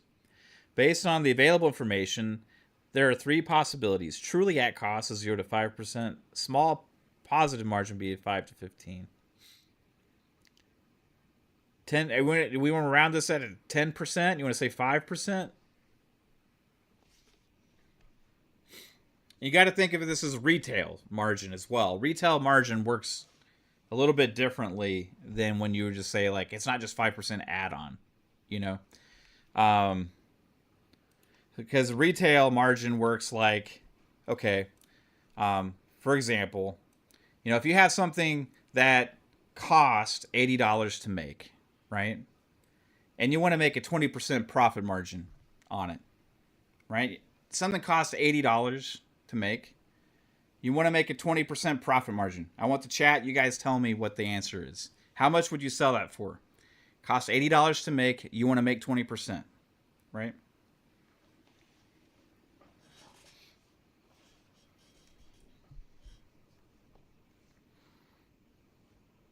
I want to see who gets the right answer.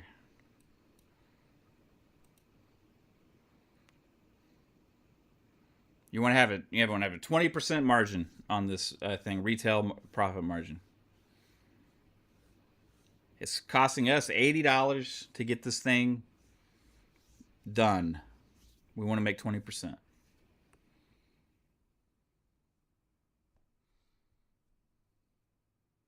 Brett Bingham says $96. That is incorrect. Brett Bingham.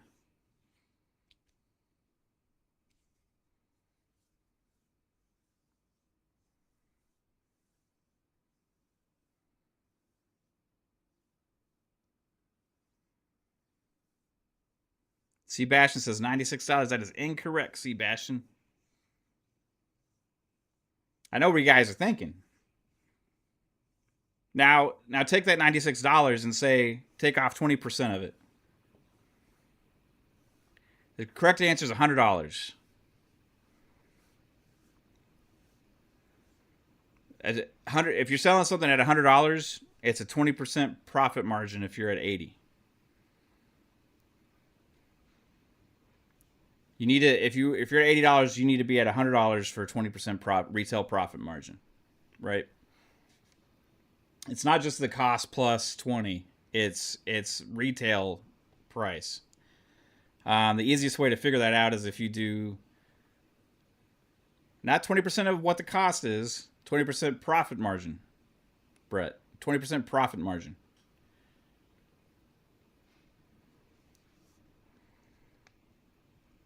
Retail, you're selling at 100. The cost is 80. That's a $20. That's your 20% profit margin.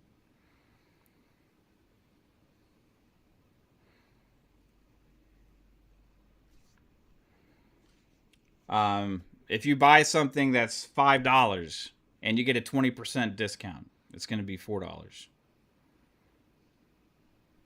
No, not 20% of cost originally. I said 20%. If you sell something, if it costs you $80 to make something, how much do you need to sell it for to make a 20% retail profit margin, is what I said. If you're at $80, retail profit margin is $100 if you're at 20% profit.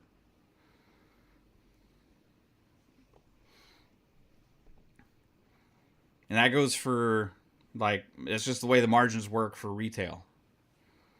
You know, you can look at your, like, if you're just trying to keep track of, like, cost, and you want to say, like, what do I need to be at 20% above cost, then that's not anything that anybody looks at for, like, retail.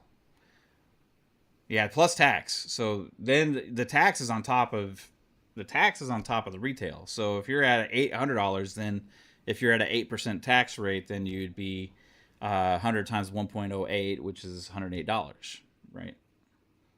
$100 plus 8%, $108, right? That's different. Tax rate is different than profit margin.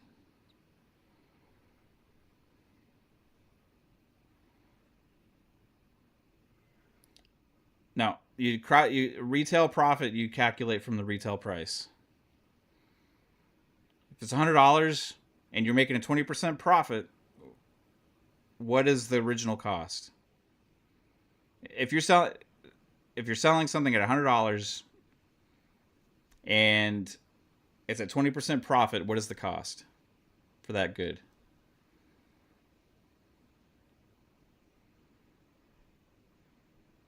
$80.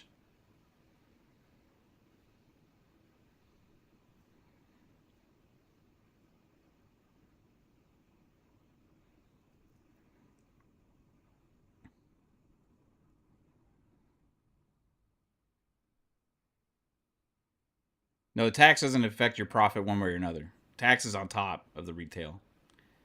Yeah, tax is completely separate. Tax is just added on to the retail. It doesn't mess with you. It's completely separate. Right, Razor.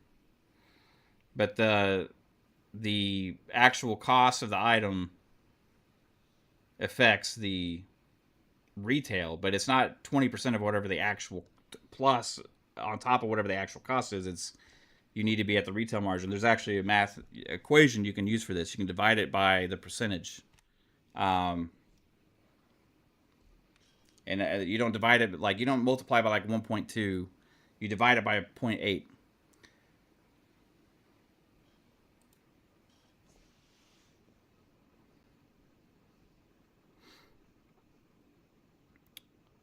So yeah, like that could be the case in this situation, but they're still selling and figuring out their own margins. Like they could have their own metric for doing it, right? They could have their own metric from doing it. Like I've been running a business for 20 years. Our retail cost for us is 20% of. Well, I mean, if we're figuring out if it was 20%, it would be based on the retail price. It's not based on the amount of cost because it's not that doesn't actually equals 20%. And the reason it matters is because the more volume there is, that's a huge difference. That's a massive difference. $16 isn't actually making a 20% margin on top of 80. You need to be at 100 to make the $20, right? 5% of 1,049, right? If we're guessing 1,000, let's see.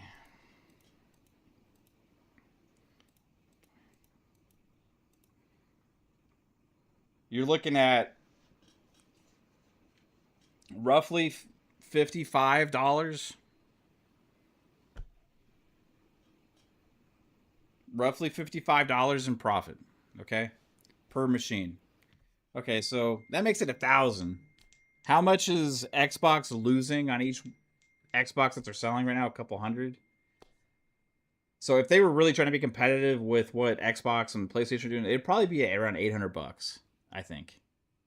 Because you take off whatever the markup is, minus whatever the actual um subsidy that they decide to go with is. But then that would involve it would now for them, how much more are they going to sell at 800 versus 1,049? I don't fucking know, man. Probably not a whole lot more, you know.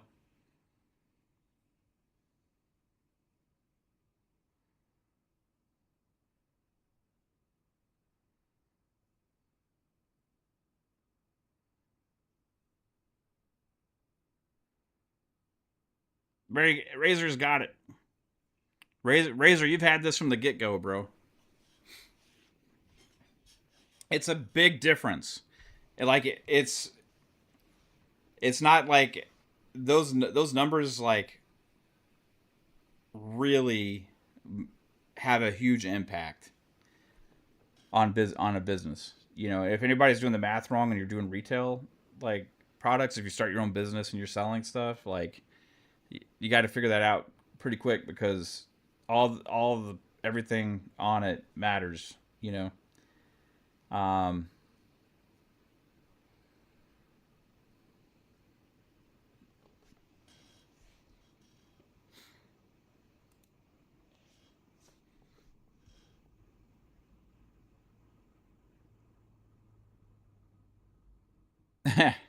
2026 overall though is fucking awesome.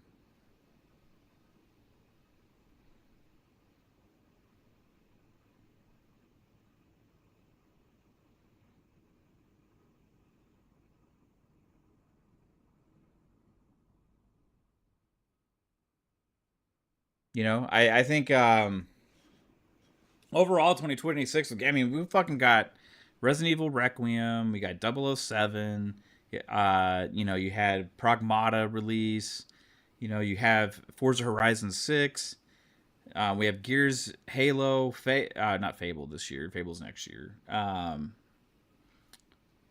Overall, there's been so many games. Nintendo has a lot of stuff coming this year. Like games wise, 2026 fucking rocks. Hardware wise, with pricing, that shit sucks. The state of play was ass with the last 20 minutes of it. Overall, otherwise it wasn't that bad. I thought it was okay. But Wolverine is coming. I'm looking forward to that. The rest of the shows at the showcases were awesome. I think all of them were pretty good.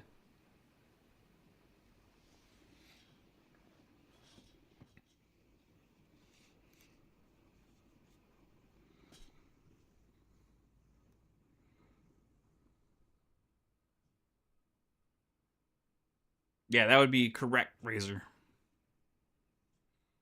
Yeah.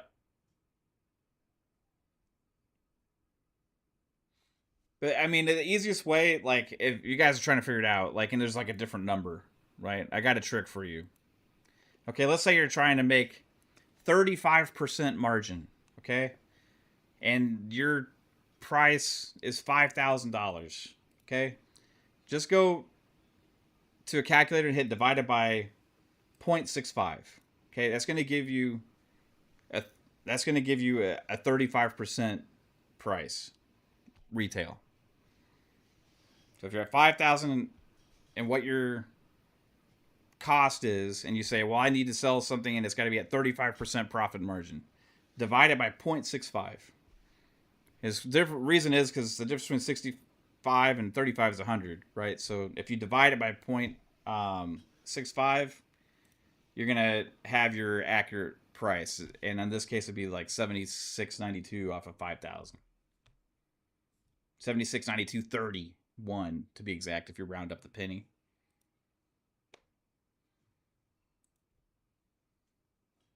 But anyway, besides the math thing, like, I think they would be like $750 to $800 if they're really trying to do like the console thing.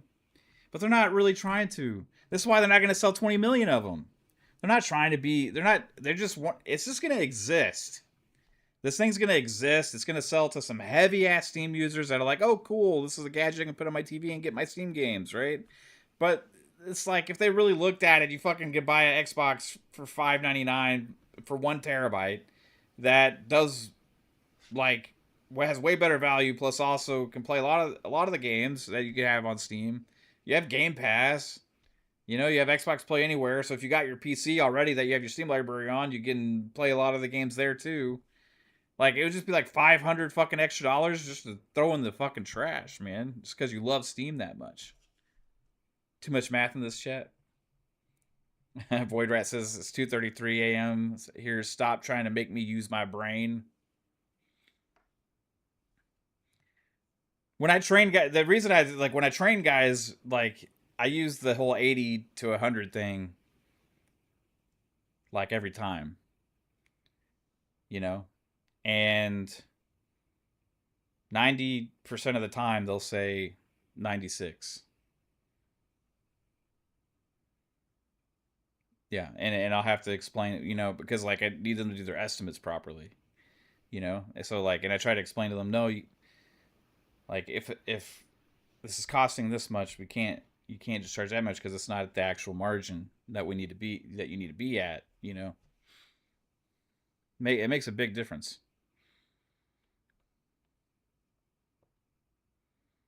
especially when you're dealing with, like, high dollar projects and stuff. You know,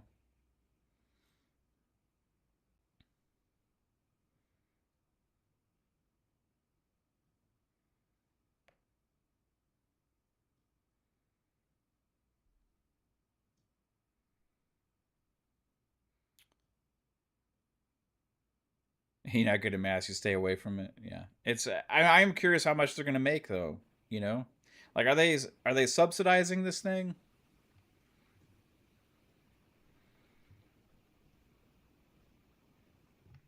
at all? No, because they said at close to cost. What does that mean on their end of the spectrum? I mean, it's just, I don't know. It's $1,049, no controller, 512 gigabytes, 1080p. Brett says, hot take. Perhaps you need to explain what you were asking for better. I said retail margin, retail profit margin. I don't know how I could say it any clearer than that, Brett.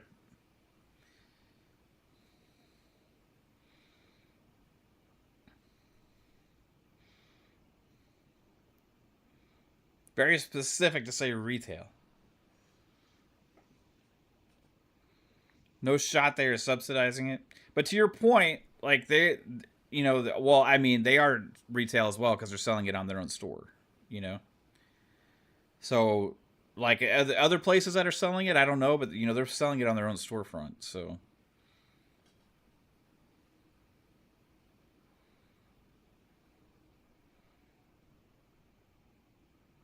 As most people are getting it wrong, and it would be the greatest common denominator, not least.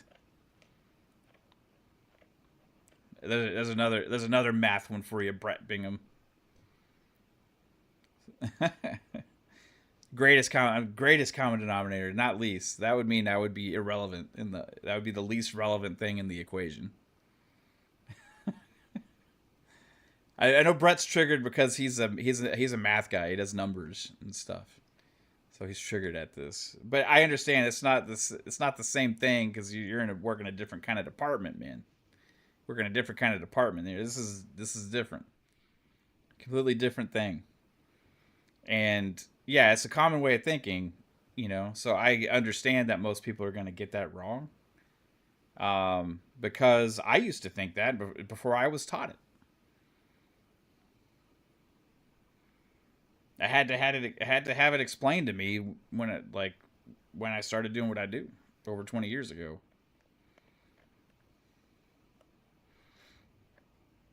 And everybody just assumes that, and it's not the reality. And then when you think about it, it's really simple to think about and understand. So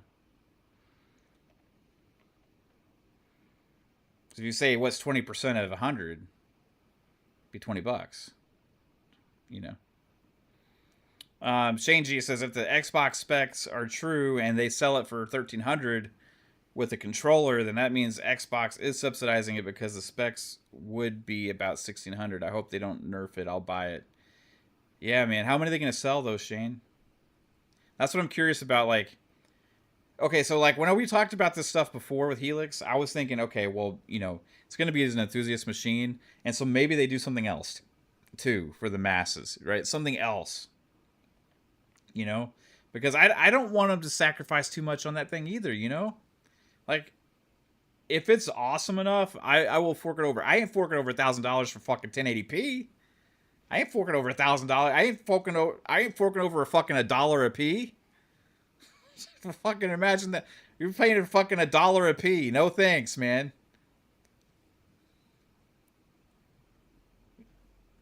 If I could give you $1 for every time I have a pee, then I'd be a steam machine, motherfucker. That's fucking crazy.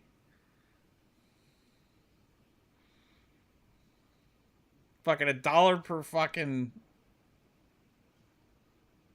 pee, man. That's nuts. It's fucking nuts. If we put it in that perspective, if Xbox keeps the same math, the fucking Helix is going to be $4,000. It's going to be fucking $4,000. $1 per P, man. It'll be 4K. Man, it's going to be advertised as fucking doing 8K in the box. Maybe it'll be fucking $8,000, just like the Series X. If they advertise that shit doing 8K, the $1 per P, fucking $8,000 for a Helix. No fucking thanks, man. I'm sure it'll be a beast, though. Holy shit, they're going to have 2 fucking 5090s in that motherfucker. $1 per P, man. That's outrageous. You think of it that way. 1,000. I mean, it's a little less. We'll say like 99 cents per P, roughly. They are absolutely crazy, man. I don't know. It's just weird. It's not gonna make it. It's just gonna exist, guys. And when it comes to Helix and PS6 too, I don't want them to like just come out with like just whatever devices just to say there's something new. Like, I want them to feel like this is significantly, wow, this was worth buying. This is awesome. My experience is like a lot better on this thing than and what's it going to cost to get to that point? Is it going to be that like $1,500? Like, Shane, is it going to be like that even with the subsidy? And if it is, are they going to sell that many? No, they're not going to sell that many, but like, Is it okay if they don't? Maybe they can still make something else too that will sell more.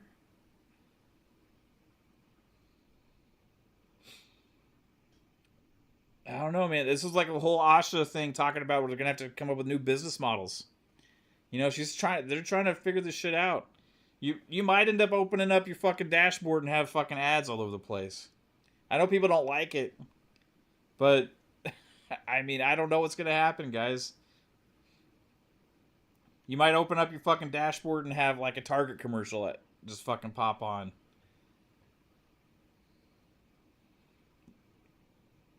I don't know what's gonna fucking happen. This is insane though, the pricing, guys. I haven't beat 007 yet, man. I haven't been gaming as much the last few days. We've had a lot going on. I'm at a good stopping point right now. The last mission I did was fucking outrageous, bro. Outrageous, man. It's such a good game.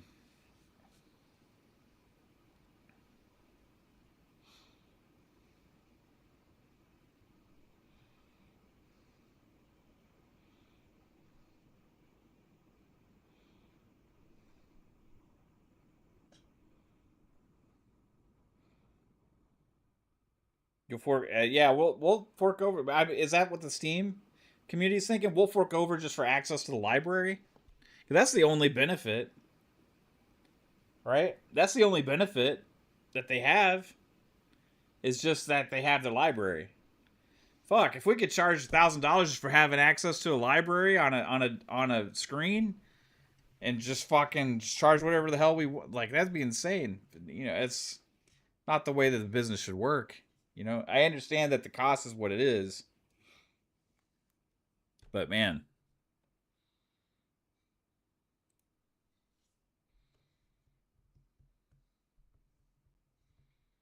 only adds if you get the Uber Eats on the app on the console. Helix will be a cloud-based console that costs 300.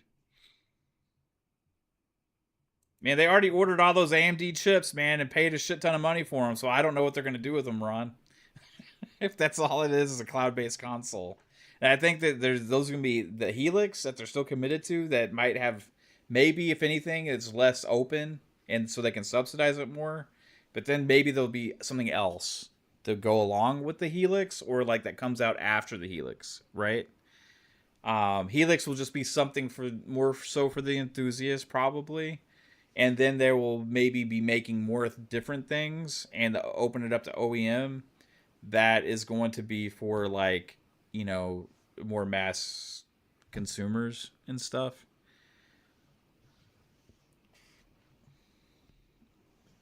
Imagine playing Resident. I don't want it during my games. Like I don't think we're gonna see like ads like stopping your play in games. I think if anything, you might see more games that have like ad placement in it. Like maybe you're in like let me try and think of a good game. Like Forza Horizon 6 and you're racing around and there's a billboard for like fucking Coke. All right? Or like you might pass like a Best Buy. You might pass a Target that's actually exists in the world. Midnight Club LA did that, you know. Um like you can look at Intergalactic. The girl's wearing Adidas and she has like a Sony Walkman and like there's stuff you can do like the movie industry does for ad placement that is like product placement stuff with advertising that fits the world, right? Like whatever car James Bond's driving, right? Or like you watch Transformers, they got to deal with GM. You can tell because all the fucking Transformers are GMs, like shit like that. Like you can tell that kind of stuff. It's obvious. But it doesn't necessarily take away from anything. It just kind of adds to the world that you're in. I think you can see more of that in gaming. I think that will help with some of the costs, with marketing budgets and all that kind of stuff. I think you're going to have potentially add service options of services to have like a lower tiered options, which happened with streaming services on movies and stuff already. You know, like you can have you. There's like a if you do like Spotify or something like that free. You know, they have free ones, but you don't get to choose what you listen to all the time, and you have to listen to ads too, right? Like I think gaming like could go the route of having like cheaper options in those regards, with there being like an ad you watch before you start playing a game or something potentially, right? Um,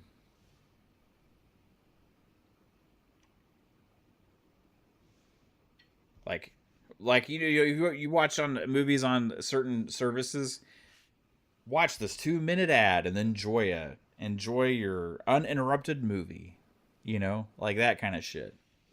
Maybe there's something like there that they're gonna end up doing, but I don't think it's gonna be like mobile gaming where it's like, hey, ba ba ba ba ba, watch this ad to get more moves. Watch this ad to get more moves. Watch this ad to get more moves.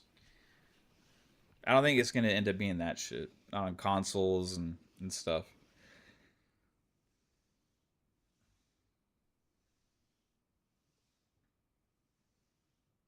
Yeah, that was Spider-Man 2, I think. Yeah, Sony's already been doing this shit quite a bit.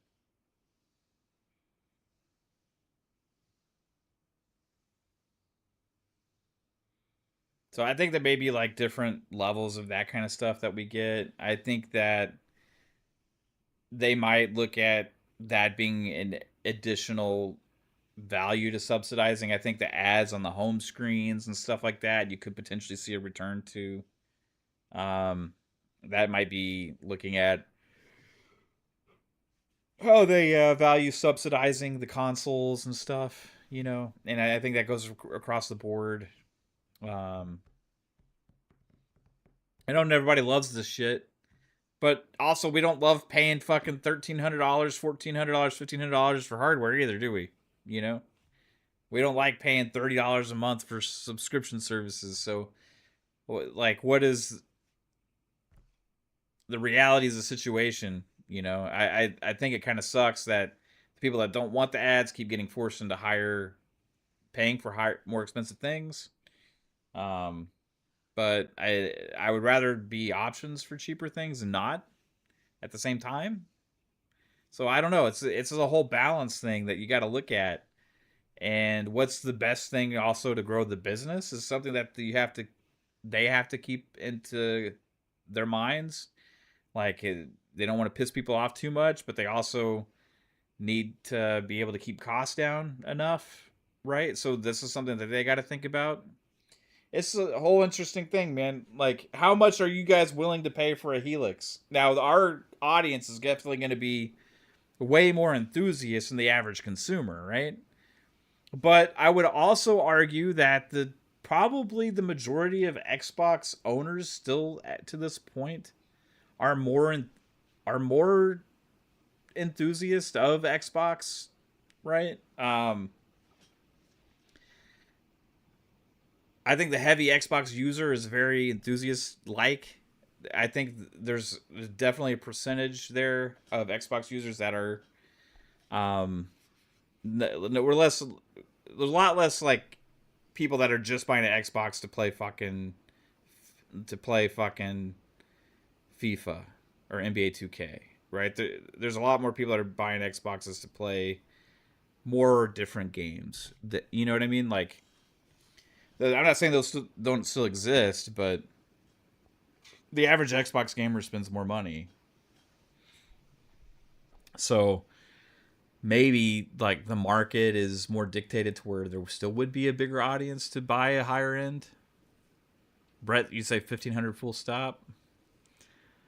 Oh, what's their subsidy on that? Are they having like a $200 subsidy, $300 subsidy? So at that point, you're looking at like $1,800 for their costs. That'd be a pretty high end machine.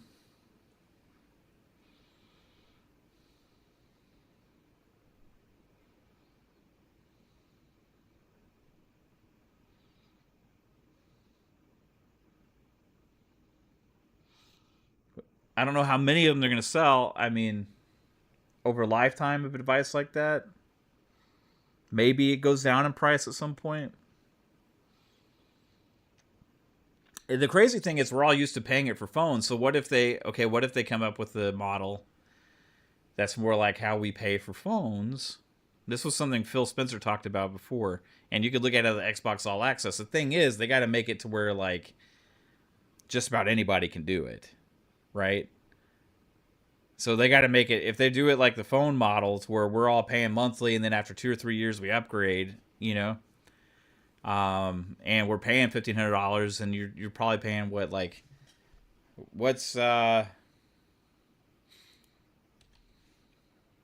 paying $500 per year over 3 years.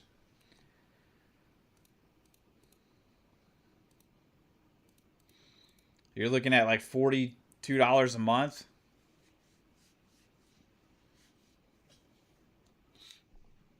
Closer to probably 45. You're probably looking at $45 per month.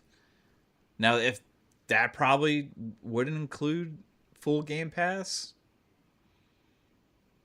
I mean, they did that at the beginning of the gen. They pretty much had something like that, you know.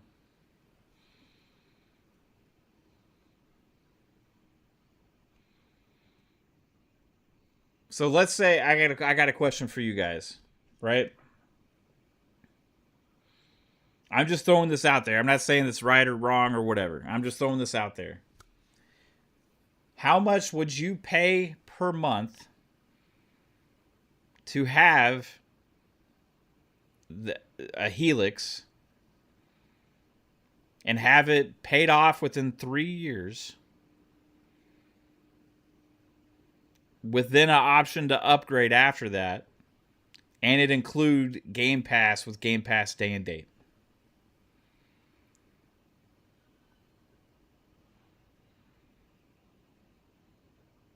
If the Helix is a beast, like y'all are talking about a $1,500 machine, right? Which would I think would be beastly, right? If it was a fucking beast of a machine like that, how much would y'all pay monthly for that plus Game Pass day and date? And maybe they have two options, with Game Pass, without. But like with Game Pass with full day and date, how much would you guys pay for that? No interest. No interest like a phone. You know, like the phones they do pretty much like at what the cost is of the retail of the phone. Right? But you know, Apple's not subsidizing their phones, I don't think, are they? Is Apple subsidizing their phones? And Razer says zero. I'm buying. Hey, that's an option too, man.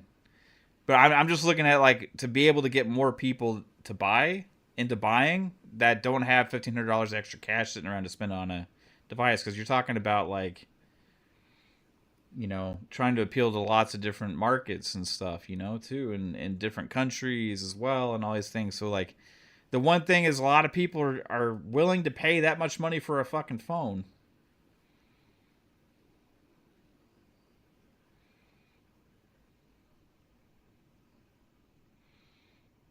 Defs is 40.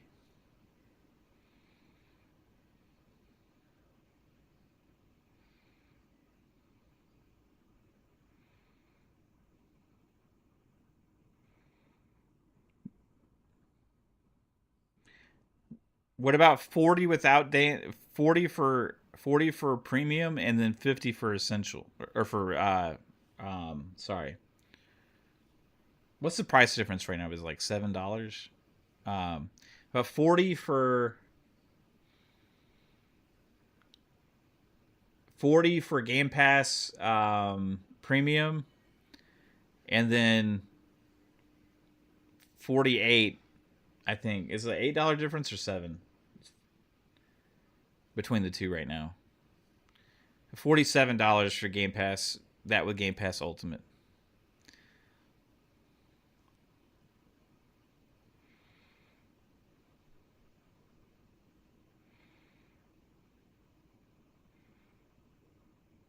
Because I'm thinking, like, if you do the math, I mean, they'd be, if you got to think that's already at a subsidized price, right? Retail.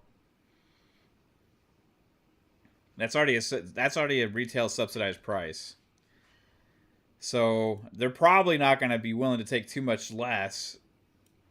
So if it's $1,500 for 3 years, it would be like $42 roughly to for per month,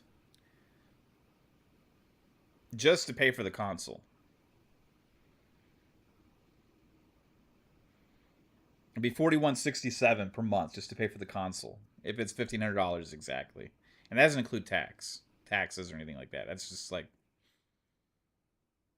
um, so 40. Let's just say 42, and then if you say another seven for Ultimate, it'd be $49. So that's why I'm saying 50 for Ultimate, maybe 42 for yeah, zero interest, no interest.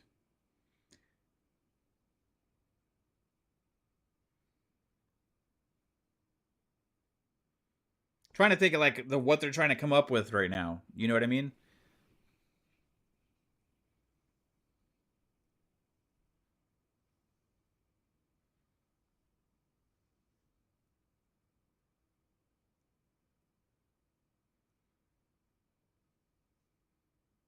This is probably the kind of brainstorming shit that they're thinking about.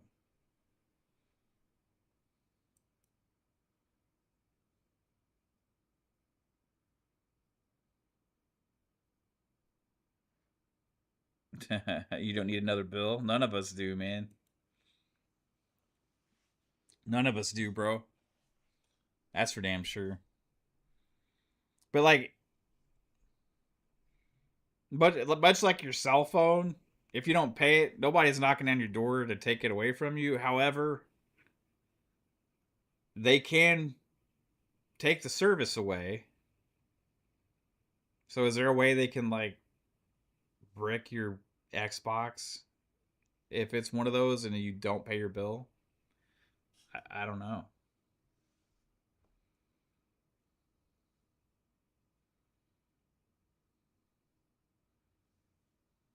Crazy.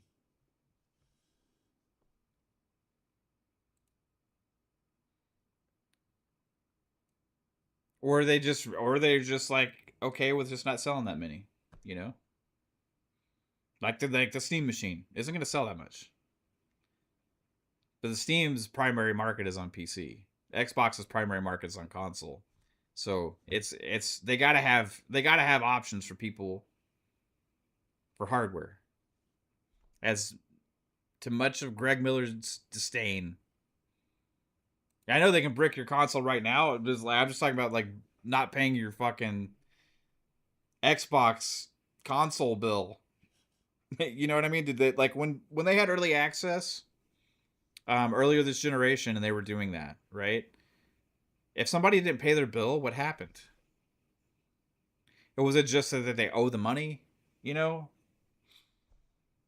Or was it something like because they had a program with GameStop, that Best Buy, that All Access is what it was called, Xbox All Access.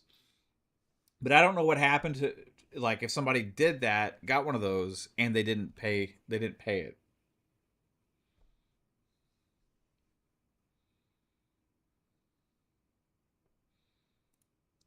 What happened? I'm gonna ask ChatGPT.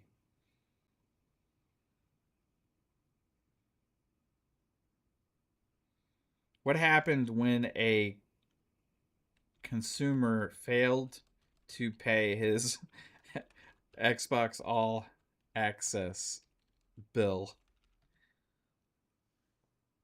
I'm asking ChatGPT. Think it just tanks your credit? Probably.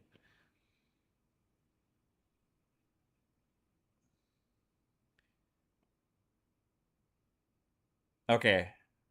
It says when someone fails to make payments on an Xbox All Access account, the consequences are generally those of a normal consumer loan or line of credit, not a console lockout.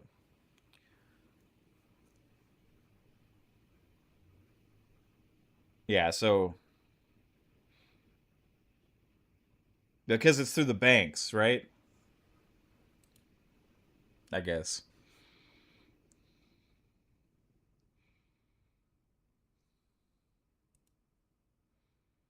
Yeah, just tanks your credit, Shane.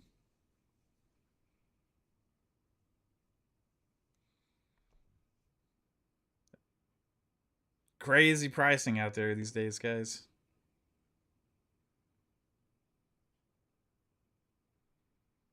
Steam Machine is 1900 in Canada. It's nuts, bro. Nuts, man. Why is everything so expensive? Why is everything gotta be fucking so expensive? Anyway, guys, that's gonna be doing it for me tonight. We'll see you around the corner, maybe tomorrow. Steam's fucking crazy for this shit. However, I mean, they ain't really profiting too much off it. They're not doing a subsidy. I think if they're getting in this game, they should go all in and make a real console. You know, take away the open ending of it, subsidize it, start making games. If I were them, that's what I would do. I think you'd sell a shit ton more. Just have access to all your Steam PC games on there. Why not? You know? That'd be awesome. But it is what it is. You guys rock. Thanks all for hanging out tonight and watching. And I'll be back sometime when I have time, whenever that is. Stay tuned. Notification bell. You'll find out. And again, to the people that wanted me to go live again, just to apologize for some reason that I reacted to the same thing that everybody else was reacting to for 24 hours with the Halo shit. That people wrote, Games Media wrote articles about, blaming Xbox for. I decided to go out there and put the real blame where it would have been if this thing was real. However, turns out it was a typo. I ain't gonna apologize for somebody's typo. I ain't gonna apologize for that. And I'm not taking that fucking video down either. I ain't doing it. I'll stand behind all the bullshit that I said. I'll stand behind all of it. Because I was attacking you guys having to pay for fucking cloud saves, which you should still be upset about. You should still be pissed off about that. And all of you motherfuckers out there, you want to act like you didn't go and try and point the blame at Xbox and say it's because of their policies and the way they designed the game? You want to act like y'all weren't all out there saying that shit too? I saw you. I saw you. I saw you. And in fact, I saw so many of you fuckers doing that. That's the whole reason I went live.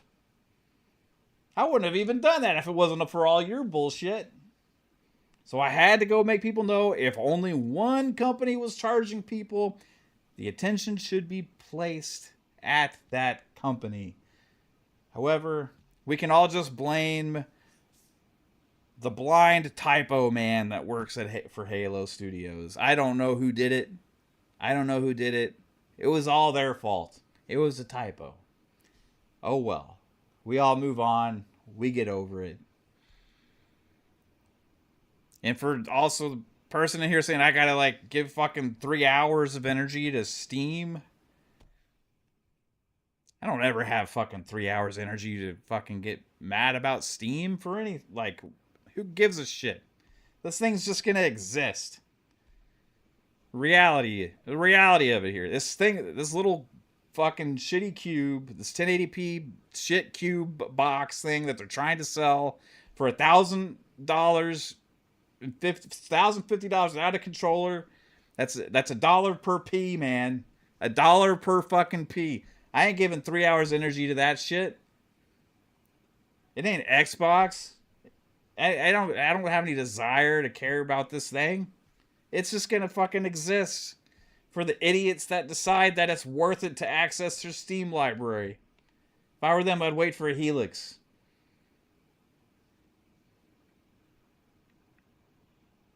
Peace out, everyone. Have a good night.